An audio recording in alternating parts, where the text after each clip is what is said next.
पुणी थरे विवाद रे पड़िछंती यात्रा अभिनेता पीयूष त्रिपाठी। गत 5 तारिखरू से मंचरे चढ़िया परे पुणी विवाद रे पड़िछंती। तांको पुराणा मालिकंको हिसाब निकास न सरुणु से सिंह बाहिनी रे जोग देइथिबारु विवाद रे फसिछंती। सूचना अनुसार पीयूष सूर्य मंदिर यात्रा अनुष्ठान रे यात्रा करुथिले। सेही समय से सिंह बाहिनी सह यात्रा करिए बोली कथा देई टंका उठाइथिले। सेथिपाई सिंह बाहिनी मालिक तांको चलित वर्ष तांको पार्टी रे नेबाकू चाहिथिले, हेले सूर्य मंदिर मालिकंको कहिबा अनुसार तांको चुक्ति न सरुणु से केमिति तांको पार्टी को गले। आउ मो चुक्ति सरिबा परे से अन्य पार्टी को गले मोर किछि कहिबार नाही बोली कहिथिले। दुई मालिकंको मध्यरे टणा उटरा हेबारु पीयूष यात्रारू 1 वर्ष विराम नेबे बोली कहिथिले।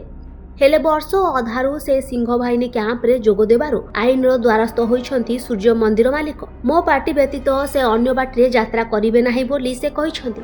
सेपटे पीयूष को ए बाबद रे पचारिबारु एग्रीमेंट से देखांतु बोली कहिछंती। मो तरफरु भूल होइछि मु मानुछि, हेले एमिति कले केमिति हेबो बोली कहिछंती। वर्तमान सुधा मो पाखरे कोर्ट को कोनोसी नोटिस पहुंची पारि नाही। कोर्ट को नोटिस पहुंचिया परे मु निष्पत्ति नेबी बोली कहिछंती। गला काली राति तो मु मंचस्थ कली नाटक कहीं ना मु paper T pi नथिली, notice T pi नथिली। जे नोटिस टी मिली जाए ताले आउ यात्रा करबाटा भूल हो। मुख्य कथा होछि कोन ना आज जे बहुत किछि माने पेपर आसी कि सोशल मीडिया रे अछि विगत दिन रो नै कि आज पर्यंत बहुत पेपर सार्वजनिक नहीं परला, किंतु से एग्रीमेंट पेपर टी सार्वजनिक नहीं परला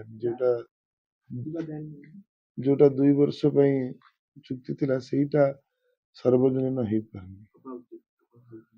यदि थिबो ताले जदि एते सब जिंस सार्वजनिक नहीं पारुछ सेत्रे कोन अछि। 2 दिन हेला पीयूष को नहीं पुणी थरे दुई मालिकंक मध्यरे टणा उटरा चलीछि। तेबे आजी पीयूष यात्रा मंच रे चढ़िबे ना नाही ताहा जणा पड़िनी।